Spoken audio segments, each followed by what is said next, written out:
So welcome everyone. Hello and welcome to the New Moon in Libra Intention Setting Workshop. I'm Phaedra. I'm the astrologer and artist of Mystick, Physick Astrology, and I use Western Sidereal Astrology in my work to help you reconnect with your soul purpose and to remember why you came.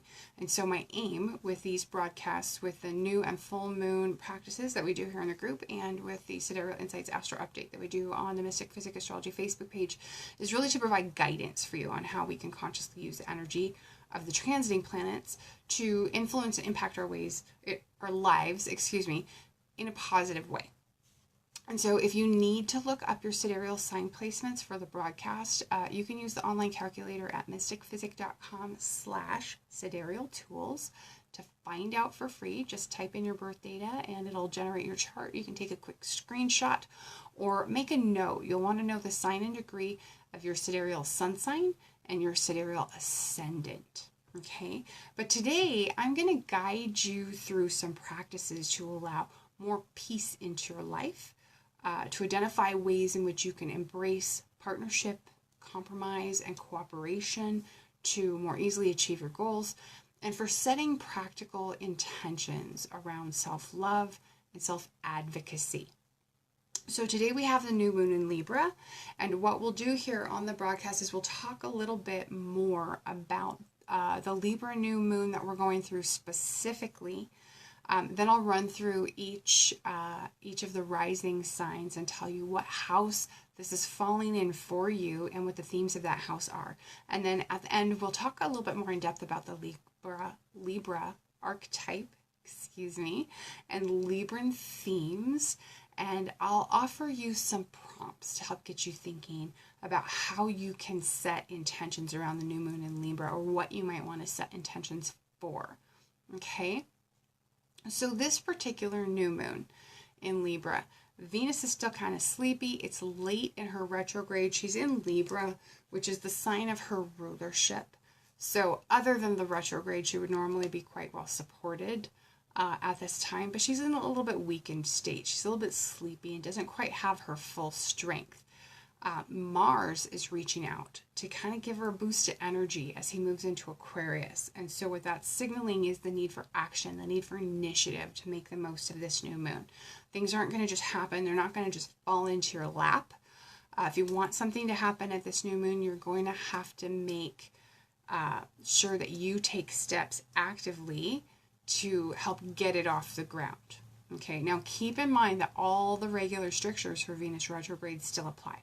So if you need to refresh yourself as you plan out your new moon activities, you can read up about the Venus retrograde in the October overview and short reports at the website, or you can watch yesterday's Sidereal Insights Astro Update, November 5th. That's yesterday for those of you who are catching me live. 2 days ago for those of you who are watching the replay. Okay? But you can watch that broadcast of the Sidereal Insights Astro Update where I kind of do a bit of a recap of Venus retrograde and things to know during her retrograde, things that we recommend doing, things we don't recommend doing. And so you can catch kind of a recap there. But if you do decide to take action during this new moon and make an initiation, you can use the 9th to do that when Venus is going to receive full support from Mars. Okay? So Mars finally makes his move into Aquarius that same day as the new moon. He's going to spend the coming 6.5 weeks in Aquarius. It's the sign of ingenuity. It's the sign of insight and rebelliousness and impulsiveness. What it does is it puts Mars and Uranus in mutual reception with each other. They're hosting each other in their sign. And so until late December, that's when Mars moves on to Pisces. But between now and about the 23rd of December, what we'll see is that Mars and Uranus are going to behave a little bit like each other. That's what happens when planets are in mutual reception. And so folks with Aries sun or Aries rising sign might feel a little bit more impulsive than usual, and maybe a little rebellious. Folks with Uranus sun or rising sign might feel more driven than normal. Okay, you might feel a little bit more of an urge to compete. Okay? But that's what you can expect for this particular new moon. Let's take a moment, have you grab your pen and paper. I'm going to jump into each of the rising signs and what house this new moon is landing in for you by rising sign and the themes of that house. That way, if you have your pen and paper handy, you can take notes when I get to your rising sign. But if you have Sidereal Aries rising, this is a 7th house new moon for you. So marriage and partnership, business, money, interpersonal relationships in general. If you're talking about the descendants specifically, that also speaks a little bit to what we reject or deny about ourselves, or what we tend to project on other people in our interpersonal relationships. For Taurus rising, this is a 6th house new moon, so work and health, pets, daily routines. The 6th house also has to do with your habits, your schedule, workaday activities. It's a good time to start a new health habit when you have a new moon in the 6th house. So do keep that in mind, Taurus watchers. And then for Gemini rising, this is a 5th house new moon. So creativity, love and romance, children, hobbies, things we do for pleasure, what we do to have fun. That's the 5th house. It also has to do with risk-taking activities. So you could take a creative risk right now and potentially have a good result if you structure it right with Venus retrograde. For Cancer rising, 4th house. So that's home and family. The 4th house has to do with your parents. It can be one or it can be both. It has to do with property, real estate. Also has to do with later life. For Leo rising, this is a 3rd house new moon. So your 3rd house new moon, it relates to travel and communication that happen in close proximity to you, okay? Writing and teaching are 3rd house activities. Neighbors, siblings, and your extended family are also ruled by the 3rd house, as is your immediate environment, okay? For Virgo, it's a 2nd house new moon. So this is earned income and expenses, wealth and possessions, self-worth, your personal values. Those things are governed by the 2nd house. And I love the new moon in a 2nd house because it's a great time to take steps towards boosting your income when you have a new moon in your 2nd house. And so this is a great time normally to start a side hustle of some kind. With Venus retrograde and Mercury about to retrograde, it may be more of an opportunity to go back to an idea that you started once a while ago that maybe you never followed through with. See if you can get it back off the ground. Okay. For Libra, of course, this is your birthday new moon. So it's 1st house, which governs your image and appearance. It governs your identity, your self-expression, the physical body. Normally, we would tell you that this is the new moon where you can make changes to one of those areas. Although I wouldn't recommend it right now because Venus is retrograde. And if you want a good outcome, you want Venus to be in direct motion and well supported when you make a change to your appearance or your image. Or if you make a change to your physical body, such as some sort of cosmetic surgery or something on your face, right? Or that's going to affect how you look from the outside. Okay?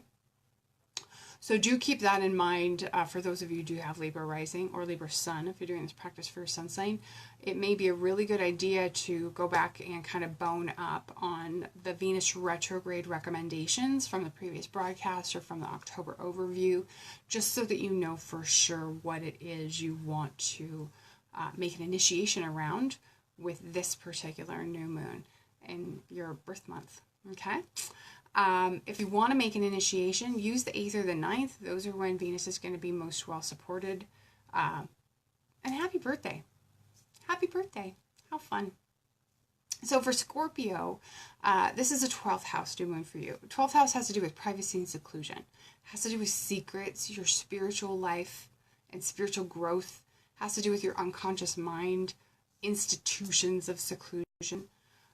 The 12th house also governs solo projects. And so a new moon in the 12th house can be a great opportunity to start a solo project. And so this could be something that you work on primarily by yourself, or that you work on primarily behind closed doors that not a lot of people get to see until you're done with it and you're ready to launch it into the world.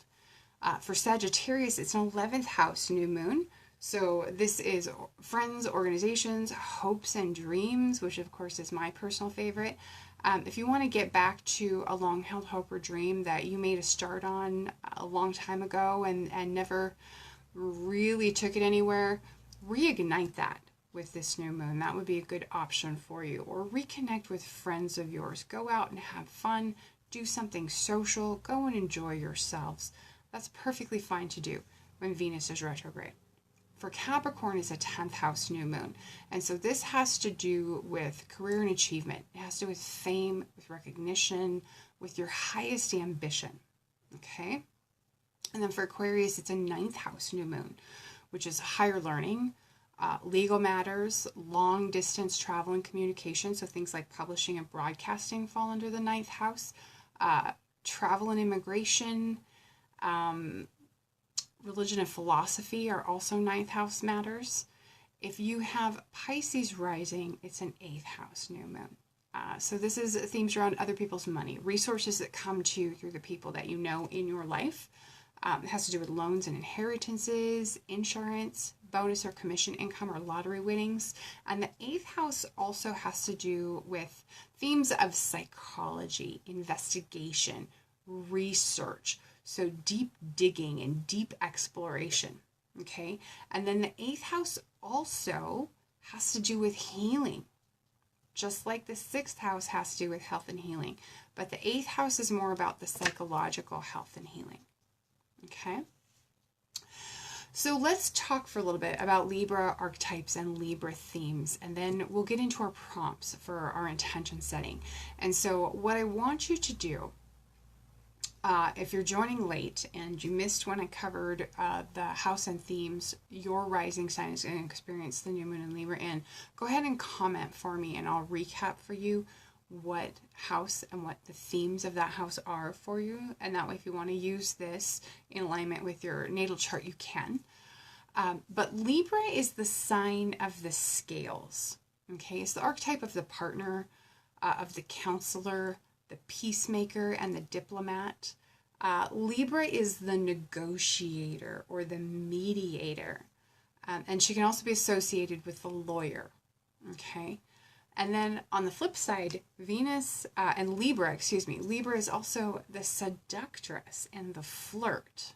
Okay. The social butterfly kind of thing, which is interesting because you would think that that's more Aquarius, right? In this way, it's more fitting of Venus. So Venus represents the principles of balance and equilibrium, which naturally result in harmony, right? Libra recognizes that everything that exists on a continuum, and that you can't pick up one end of the stick without picking up the other. And so, like, for example, here's our pen. Like, you can't pick up this end without picking up this end, and same goes for the other end, right? So everything is duality. Everything is polarity. It's yin and yang, right? It's opposites, it's balance. And each end of that polarity, each side of that duality is what gives the other side its meaning. For instance, if you take away evil, if evil doesn't exist, then good loses its meaning, right? So Libra is about the fact that what is polarized or dual or opposing is also in balance and is also intimately connected to the existence of its opposite. Okay.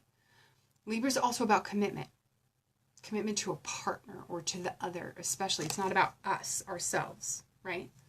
It's about commitment to other. And so as you set your intentions for this new moon in Libra, we're going to take a slightly adjusted approach because we do have Venus retrograde, and Venus retrograde is going to turn the energy inward and direct it at ourselves, at our own internal world, at our own mind, at our own psyche, at our own heart, and our own feelings and our own desires, okay? And so what I want you to consider as you prepare to set your intentions for the new moon in Libra is, what is it you need to feel peace in this part of your life? What would bring you more peace? What would bring you inner peace? And how can you create more balance and harmony in your life and in your inner world, in your inner experience? Okay? How can you be a better advocate for what you want out of this part of your life? How can you negotiate for what you want or need? And in what ways can you practice self-love and make appreciating yourself a habit? Okay? And I ask you to focus on that because we've talked about this in other live streams. You can't pour from an empty cup, right? And Venus being the sign of partnerships and cooperation and harmony, you can't give your best in support of a partner unless you're taking care of yourself and starting from a strong foundation. Okay? And so we're going to take a moment with this new moon in Libra and make sure that we're doing that before we get too deep into supporting those around us in our lives and those we're in partnership with. Okay? And I also want you to consider, how can you step into partnership and cooperation to move your goals forward and to help move someone else's goal forward, someone you're in partnership with? Can you leverage compromise to achieve more of what you want more quickly and more easily? Compromise is not a dirty word. Okay? And so what I want you to do is write down at least one main intention for this new moon. You can do just one. You can do more than one. I'll recap these here in just a moment. I want you to take a moment to visualize the outcome that you want around what intention you're setting. And then after you've written out your intentions, I want you to visualize it. Take some time to draw it out. Now, you can do that on the live stream or you can wait and do that after the live stream. Either way is fine. Just be sure that you do that step, because visualizing, especially the act of drawing it out afterwards, is going to help support your manifestation. And I want you to kind of think big, because I want you to be focused on what you can manifest or achieve in the next 1 to 6 months or up to a year. Okay? And then finally, when you're done, write down an affirmation that'll help you reinforce your intention. And if you would, share it in the comments of the video. We'd love to have you share it. Okay? And so if everyone will take a moment, let me recap these prompts just really quick. What is it you need to feel peace in the area of your life Libra occupies in your sidereal natal chart? And how can you create more balance and harmony in that part of your life? What do you need to achieve a state of inner peace? How can you be a better advocate for what you want out of life? And how can you negotiate for what you want or need? And then in what ways can you practice self-love and make appreciating yourself a daily habit? How can you step into partnership or cooperation to move your goals forward and to help someone else move their goals forward in a cooperative way? Can you leverage compromise to achieve more of what you want more quickly or more easily? Okay. So we're going to take a few moments and I'll read to you just quickly what it says in today's page of the Moon Gazing Journal, where I write all of my new moon intentions. So this is, the light is not great behind me. There's kind of a glare. This is from Pennsylvania Dutch Moon Lore. Okay. And it says, "Let him who hath but little money be careful, that the new moon shineth not in his purse, or during that month his funds will surely continue." Don't let the new moon shine in your purse, okay? So if everyone will take a few minutes, we're going to write out our intentions for this new moon in Libra.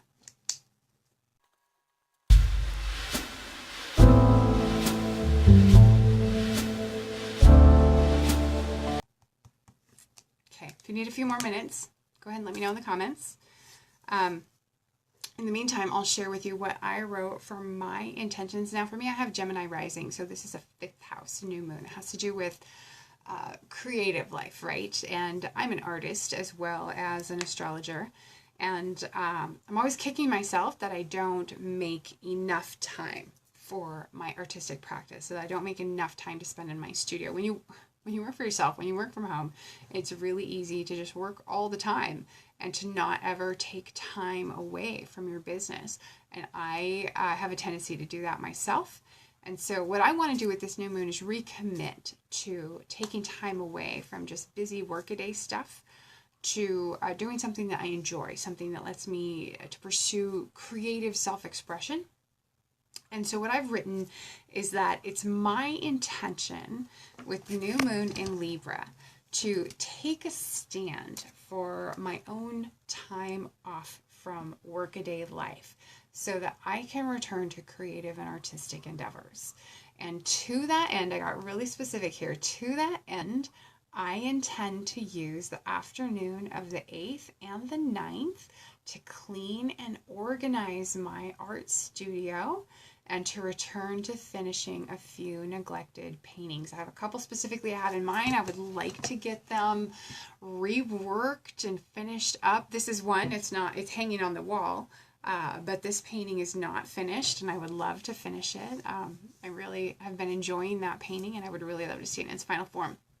And so I'm going to take those 2 afternoons to get my creative space set to rights and to dedicate some time to just relaxing and doing something that I enjoy and being creative for once. And so that's what I'm going to do with this particular new moon in Libra.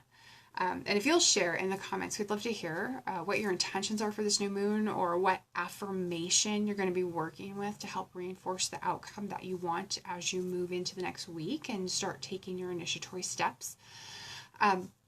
But let me cover a few announcements. So if you haven't read up on the November overview plus short reports, please do so. You can check those out at the website right now. And thank you for your patience for the full horoscopes by sign. They're on their way. They're not completed yet, but they are on their way. I had a really full October and it's kind of spilled over, and I appreciate your patience on that point. But hit up mystickphysick.com/sidereal-monthly-horoscopes and you can read your November overview and short reports. And then also please like our Facebook page if you would, Mystick Physick Astrology, and be sure to subscribe to the new YouTube channel. We had to move it. Some of you know that and you've resubscribed, but if you're just catching this announcement for the first time, you'll want to subscribe to this new YouTube channel, and I'll put a link in the video description for you as well if you're catching this from somewhere else. And then also new for this year, this is really exciting. So I've released an academic version of the Ultimate Astrological Planner. The academic version is a 13-month planner from August 2018 to August 2019. You can get that right now. You can also get the January 2019 to January 2020 Ultimate Astrological Planner. You can get either of those new this year in a disc-bound format, and they're available in printable refills. So if you use your own planner, if it's a special size, try the printable refills. I've designed them to fit many common planner brands, and you can check those out online at mystickphysick.com/2019. And while you're there, be sure to check out the new Add Your Natal Chart Planner upgrade. I'm really excited about that. And now there's also some optional planner tabs. And I made those so that you can set your planner up to find what you're looking for more easily. But I love the Add Your Natal Chart Planner upgrade. So what that is, if you add that onto your purchase, give me your birth data. And what I'll do is I'll create the natal chart of your choice. We'll punch it and we'll include it in your Ultimate Astrological Planner. And then throughout the year, anytime you might need to look up planetary placement or where a certain point falls in your natal chart, like if you're looking at upcoming transits and you want to know, you can easily find that information and you'll have it right there with your Ultimate Astrological Planner. And so definitely check out that awesome upgrade that we just made available this year. But I want to thank you for joining me. If you would please like and share the broadcast, especially if you're catching the replay. or you're not watching it inside the Sidereal Insights community, feel free to tag a friend or share it with someone if you know that they would get benefit from it. And then I also want to talk about the Mercury Retrograde Survival Guide. So if you caught the Sidereal Insights Astro Update yesterday, we talked about how Mercury is going retrograde for the third and final time this month in just about a week. And so if you don't have the Mercury Retrograde Survival Guide, you'll want to get a copy of that for general guidance and specific tips on how you can use the Mercury Retrograde in alignment with the house that Scorpio falls in your sidereal natal chart. Okay. And so if you are the kind of person that normally dreads Mercury retrograde and you kind of just feel like that it's one of those times when whatever can go wrong will go wrong, and that's just how Mercury retrograde is, then you definitely want to get the guide. It's an in-depth exploration of Mercury retrograde, and what I'll do is I will help you understand what critical actions you want to avoid during every retrograde, what you can do to protect yourself from Mercury's mischievous behavior, and how you can turn any particular retrograde around and put it to work for you. Okay, and so the Mercury Retrograde Survival Guide will teach you specific steps that you can take to prepare, and what that'll do is help you have a more smooth experience. It'll help eliminate some of those bumps, right? It'll teach you how to get more deliberate about using the retrograde energy in alignment with your own personal natal blueprint. And what that will do is help boost your manifesting potential. And then it's also going to teach you how to know where to dive deep and consciously explore your life so that retrograde Mercury is actually working with you and not against you. Okay? And so the idea is that just a little advanced preparation and a few basic precautions can help you align your actions and your intentions with Mercury's plans, and that way you take charge of your Mercury retrograde experience. You make it work for you rather than against you, and ideally, you'll eventually come to love the retrograde as I do. Okay, now the Mercury Retrograde Survival Guide, it's got strategies in it. I've included strategies for what to do if you just absolutely can't avoid taking certain actions during the retrograde. And it includes and it kind of expanded house by house breakdown on strategies that you can use to turn the retrograde to your advantage. And if you've read the blog post at Uranus in the 5th house, the Mystick Physick blog, that gave you kind of a feel. But in the 33-page downloadable guide, I go into even more detail and I give you some few extra options so that there's different ways, depending on which house you're in, you can use Mercury's retrograde specifically for that house. Okay, and you'll return back to the Mercury Retrograde Survival Guide about 3 to 4 times a year. Okay, that's the idea, is that I'll tell you right here on the broadcast when Mercury is about to go retrograde or when he will be going retrograde in upcoming weeks. I'll tell you what sign he'll be retrograde in when he does.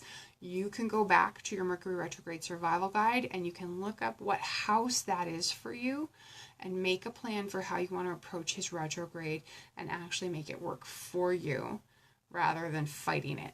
Okay? And so I'll share a link for that guide in the video description, and that way if you don't have it, you can get your copy today and have it in time for the retrograde coming up at mid-month. And so I want to thank you all for joining me. It's been lovely to have you on. I'm going to come back to your comments after the video. And so if you have questions or comments and you leave them for me, I'll come back after the video and reply to any questions or comments that you have. And thanks for joining me. We'll see you again next time. Bye-bye.